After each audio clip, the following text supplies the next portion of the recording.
आशा करता हूँ आप सब बहुत अच्छे होंगे। मेरा नाम है सिद्धांत अग्निहोत्री। स्टडी ग्लोस पे आपका बहुत बहुत स्वागत है। मैं ये एक हफ्ते से लेक्चर बनाने की सोच रहा था। मैंने कहा चलो बना ही देते हैं।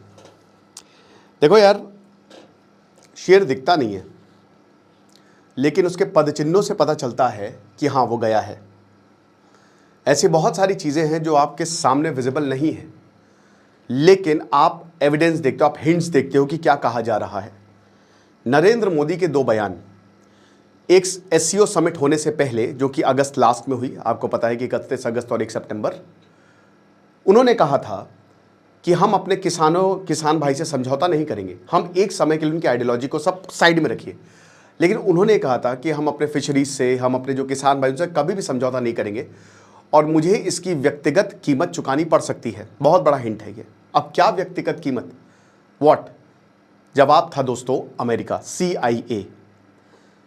सेकंड, वो एससीओ समिट से लौट कर आते हैं और उसके बाद वो कहते हैं, जब तालियां बजाई जाती है तो वो उतना, उनकी अगर आप फेस पे देखो, अगर आप थोड़ा फेस रीडिंग या पर्सनैलिटी बॉडी लैंग्वेज पढ़ते हो तो इज़ नॉट वेरी कीन, वो थोड़ा से मायूस से लगते हैं।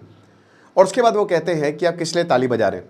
आपको पता है नरेंद्र मोदी का अपना ह्यूमर है, वो कहते हैं कि मैं जिंदा वापस आ गया इसलिए। ये बहुत बड़ा हिंट था दोस्तों। जब नरेंद्र मोदी एससीओ समिट में जा रहे थे उससे पहले शी जिनपिंग रातों रात गायब हो गए। शी जिनपिंग नहीं गए, दिखे ही नहीं वो 1-1.5 महीने। हमको लगा शी जिनपिंग का तख्ता पलट, खत्म हो गए शी जिनपिंग। पता चलता है कि शी जिनपिंग के सरकार के अंदर बहुत उथल पुथल चल रही है, बहुत सारे लोग उनको निपटाने की तैयारी कर चुके हैं, लेकिन उसके बाद शी जिनपिंग जो है सबका पत्ता साफ करते हैं, सबको हटाते हैं और दे ऑल आर पर्ज्ड। और हालांकि पहला पर्ज नहीं है शी जिनपिंग की सरकार में या फिर आर्मी में। इससे पहले जब से यूक्रेन वॉर युद्ध शुरू हुआ है, या इनफैक्ट जब से पुतिन आए हैं, अनगिनत कोशिश की गई है कि पुतिन को मार दिया जाए, चाहे वो वैगनर ग्रुप हो, चाहे उनके रसोइया, खैर उन्हें नहीं वैगनर ग्रुप बनाया था, प्रोजिगिन। 4-5 बार पुतिन पर असैसिनेशन अटेम्प्ट हुए हैं, लेकिन वो बच गए। लेकिन इस बार टारगेट नरेंद्र मोदी थे। या देखिए, वी कैन नेवर से, क्योंकि ये खबर बाहर नहीं है, ना इस पर कोई आर्टिकल है, लेकिन वही है ना कि सुगबुगाहट है। बंद दरवाजों के पीछे बहुत कुछ, बहुत सारी बातें चल रही हैं। रेडिट पे डिस्कशन चल रहे हैं, ट्विटर पे डिस्कशन चल रहे हैं, और ये बातें बोली जा रही हैं कि कहीं ना कहीं टारगेट वॉज पीएम मोदी। और ये कौन कर रहा था? अप्रैल में कर्नल जैक्सन, जो कि अमेरिका के स्पेशल फोर्सेस के अधिकारी हैं, वो बांग्लादेश पहुंचते हैं। पीटर हास, जो कि ऑलरेडी बहुत पहले से ही वहां पे थे, एक साल में 12 बार हर महीने वो बांग्लादेश गए। सेंट मार्टिन आइलैंड चाहिए। कुछ तो ये भी कह रहे हैं कि अमेरिका क्रिश्चियन कंट्री बनाना चाहता है। और बांग्लादेश पिछले 3 साल में लगातार रेवोल्यूशन हुए। पाकिस्तान से शुरुआत हुई थी, same script, Bangladesh same script. Myanmar भी डिस्टेबलाइज्ड, म्यांमार भी पूरी तरीके से डिस्टेबलाइज्ड है।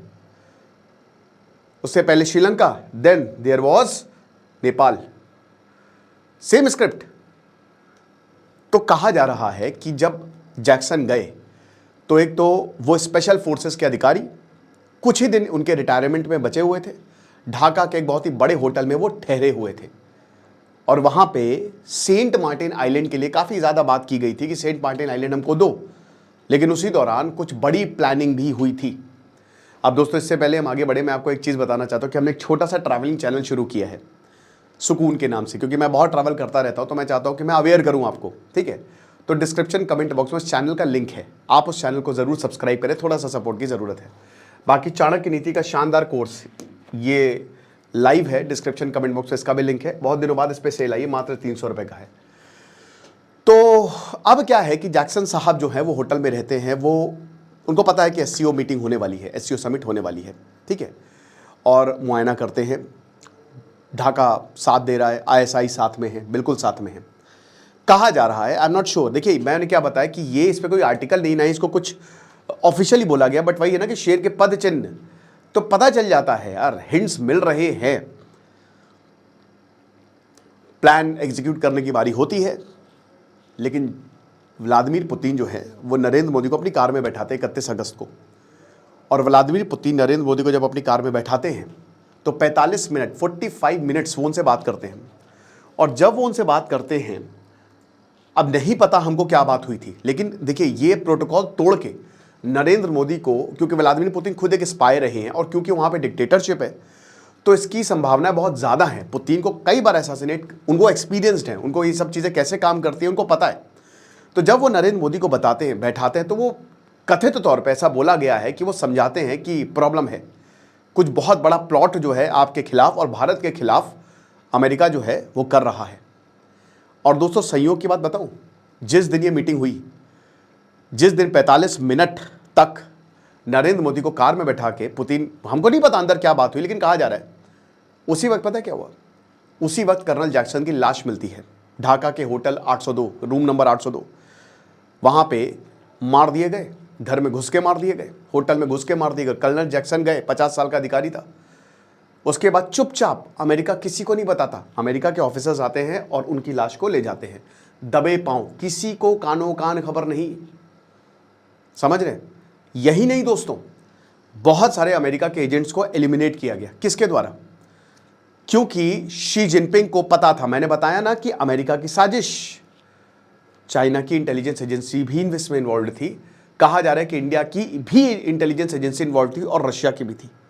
फ्रेंडली नेशन ने टिप दी थी, क्रिप्टो में पेमेंट हुई थी, और जो एंटी यूनिस, जो यूनिस के खिलाफ काम करते हैं, उस ग्रुप ने एक एक करके सबको एलिमिनेट किया और इसको खाने में जहर दिया गया।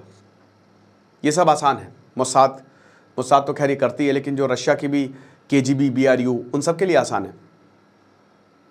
नोवाचौक दे के मार दिया था, है ना, व्लादिमीर पुतिन के प्रतिद्वंदी को, पता भी नहीं चला था, लंदन में था। बहुत सारे ऐसे केसेस। तो उसके बाद जब नरेंद्र मोदी वापस आते हैं तो ये बातें बोली जाती हैं, लेकिन ये खबर दबा दी जाती है, ये खबर सामने नहीं आती है। लेकिन उसके बाद सोशल मीडिया पे ये बहस चलने लगती है कि क्या प्रॉब्लम है। अब हम सबको पता है कि अमेरिका भारत को डीस्टेबलाइज करना चाहता है पूरी तरीके से। प्लान ये था कि अमेरिका में एनार्की फैलाई जाए, अमेरिका में लॉ एंड ऑर्डर खत्म हो, रूल ऑफ लॉ गया तेल लेने, और मास लेवल पे दंगे या फिर प्रॉब्लम्स क्रिएट की जाए ताकि हम आ सके, हम एंट्री मार सके। क्योंकि लाश मिलना, जिस दिन पुतिन से मिले, जाहिर सी बात है नरेंद्र मोदी को पुतिन ने यही समझाया होगा कि थोड़ा सतर्क रहें। और एक और चीज़, खतरनाक चीज़, आसियान समिट को कभी पीएम मोदी मिस नहीं करेंगे।